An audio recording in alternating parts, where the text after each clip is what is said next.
Welcome to my GIS portfolio video series.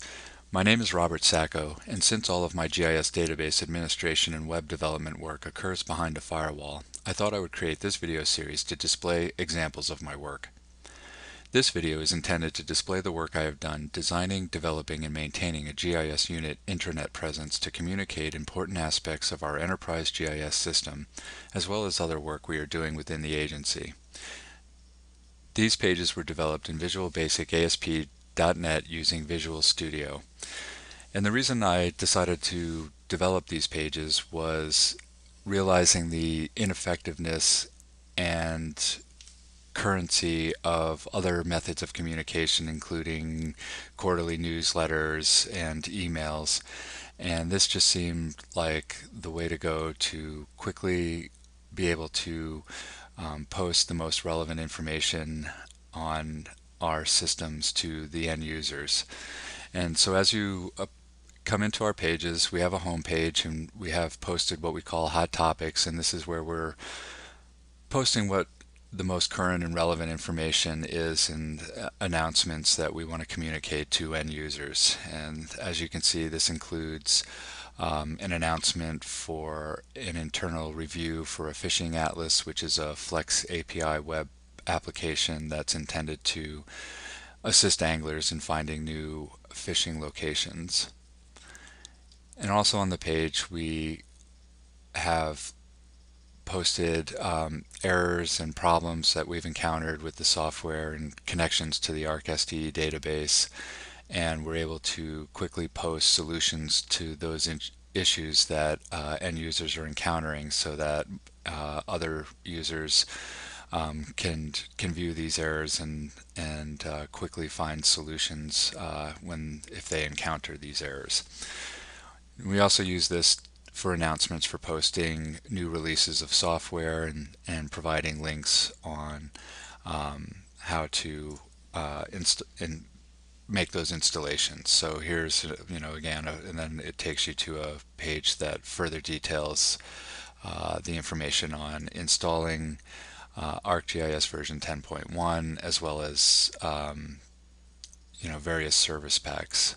So service packs for the previous version, as well as new version installation and service pack, and information on how to update your existing SDE connections. And again, just a repeat of some of the errors on making those connections and the step-by-step instructions for correcting those issues. So this, as you can see, provides an easy way that users can quickly access that type of information. Also on our home page, we just have a little bit about the GIS unit itself, mission statement, and quick links to some of the pages that have the most relevant information that people may want to get to quickly, and contact information for the GIS unit staff, links to emails and phone numbers. So in addition to the home page, we also have several data pages. This one is a general data page that describes our internal ArcSTE data, as well as providing links to a spreadsheet of a listing of all the data that's held in those databases and a brief description of each data set, as well as a quarterly report that documents the edits that have gone on with the data that the agency manages and maintains. And then there are links to external sources for background data, such as topographic and aerial imagery data, county parcel, and external sources of data, including how to connect to various web services with data that end users may need to access. In addition, we have a data observation page. This is a page that's intended to describe the process by which we collect scientific collection permits from external agencies or universities, or anybody doing wildlife studies has to put in a permit, and with that permit they have to submit the locations that they have collected wildlife specimens. And in addition to that, we have combined that data along with the observations that have been made by staff to create a layer that allows staff to search a species and see where it's been observed in the state. So this is just a quick page to describe that process and how that data can be submitted to add those data to that layer. Other data pages we have include a detailed page on the SDE data describing what it is and steps for making the connections, including requesting access, installing the software, and once the software is installed, how to make connections to our data. And again, repeated links to reference lists and reports on what data has been edited over the past 3 months. And then again, just links to other important external sources of data and instructions on how to connect to those data. Other data pages we have are protocols for distributing sensitive data, and then the species data inventory will be highlighted in another video in this series, as it's a full application for helping end users search for various GIS data that's been collected within the agency or other sources that may be of importance. And again, just links to those various pages for connecting to external sources of data. And here I'll just quick some of the instructions on and links to the various other ways of accessing background information. Again, we have a map page, and this page has some information on, for end users to be able to put a disclaimer on their maps. And then we have, for kind of first-time users of GIS or folks not well versed in cartographic principles, some just basic information on map design principles and ideas for what should go onto a map. In addition, we have a print map page, and this has links to PDF documents for maps that can be printed out by agency staff for administrative boundaries that are updated each year, as well as office location maps and phone numbers, and a Colorado County map. We've also used the intranet page as a spot where we could highlight and provide a location to launch our web mapping applications. These are applications that have been developed in both the Flex and JavaScript API, and this page provides a brief description of that application, who the intended audience is, why it was developed, and provides a quick thumbnail, which also has a link to launch that application. And I will be doing some additional videos on this, demonstrating the work I've done developing in both the Flex and JavaScript APIs to create web mapping applications.